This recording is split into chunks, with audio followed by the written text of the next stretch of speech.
Aujourd'hui, je te parle d'un roi de France qui est connu pour deux choses. Avoir réunifié la Gaule et fait assassiner ses neveux au passage. Voici l'histoire de Clotaire Ier, fils de Clovis. Clotaire naît vers 497. Fils de Clovis Ier et de la reine Clotilde, il hérite du royaume de Soissons à la mort de son père en 511. Ce n'est pas le plus grand royaume comparé à ceux obtenus par ses frères, mais premièrement, c'est pas la taille qui compte, et deuxièmement, ça ne va pas durer bien longtemps.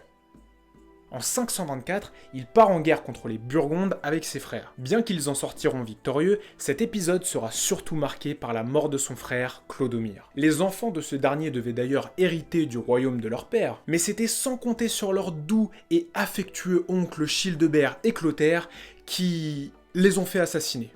Et il n'y a que le petit Clodoald qui survivra en devenant moine.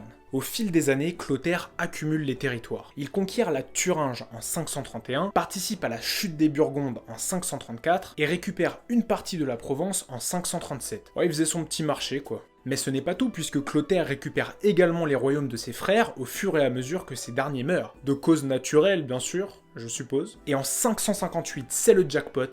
Clotaire devient le seul et unique roi des Francs en réunifiant l'ensemble du royaume de son illustre père, Clovis. Il meurt en 561 à l'âge honorable de 64 ans, ce qui était vraiment rare pour l'époque, et qui lui vaudra d'ailleurs le surnom de Clotaire le Vieux. Et après avoir réussi à réunifier l'ensemble des territoires de son père, le royaume de Clotaire à sa mort est à nouveau divisé entre ses 4 fils. Et c'est reparti pour un tour. Si tu veux en apprendre plus sur l'histoire de France, abonne-toi.